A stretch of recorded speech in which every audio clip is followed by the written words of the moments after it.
যদি মনে করে থাকেন যে 2011 আজকে 2022, 11 সালে আপনারা খারাপ ছিলেন, এখন আপনারা ভালো আছেন, এখন আপনারা ভালো আছেন।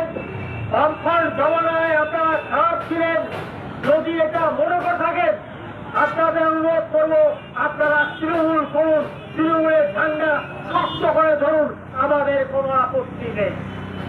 আর যদি মনে করে থাকেন যে না 2011 সালের আগে আমরা ভালো ছিলাম, জিনিসপত্রের দাম এত ছিল না, সরকার খোলা ছিল, মানুষের গণতান্ত্রিক অধিকার ছিল, আমরা আমাদের ভোট নিজে দিতে পারতাম, আজকে নিজের ভোট নিজে দিতে পারছি না, আমরা খারাপ আছি, তাহলে আমাদের সঙ্গে রাস্তায় নামুন। আমাদের ছাত্র যুবরা প্রতিদিন রাস্তায় নেমে লড়াই করছে, প্রতিদিন ছেড়ে যাচ্ছে, মারছে, টেনে হিসে, তাদের গ্রেপ্তার করা হচ্ছে, তাদের পাশে আপনারা দাঁড়িয়ে আপনারা লড়াই করুন। যদি মনে করে থাকেন যে মোদীজি আজকে দিন বলেছিল, মোদীজির জমানায় আপনি ভালো ছিলেন, মোদী যখন সরকারে এসেছিল 160 টাকা পেট্রোলের দাম ছিল, আর আজকে পেট্রোলের দাম 110 টাকা লিটার। যদি মনে করে থাকেন এই মোদীর জমানার আগেই ভালো ছিল, তাহলে আমরা বলবো আপনারা বিজেপির ঝান্ডাকে শক্ত করে রাখুন, বিজেপির ঝান্ডা ছাড়বেন না। আর যদি মনে করেন বেইমানি করেছে মানুষের সঙ্গে মোদী, যদি করেন মানুষের সঙ্গে বিশ্বাসঘাতকতা করেছে মোদী, তাহলে আপনি মোদীর বিরুদ্ধে লড়াইয়ে থাকুন। আমরা বামপন্থীরা জানি, আমরা যারা কমিউনিস্ট পার্টি গঠিত করি, একা আমাদের পক্ষে সম্ভব না, এই লড়াইয়ে আপনাদের সঙ্গে থাকতে হবে। যদি মনে করে থাকেন মোদী দিদির জমানায় বেকারি কমেছে, তাহলে মোদী দিদির ঝান্ডা আমরা ধরে রাখুন, আমাদের কোনো আপত্তি নেই।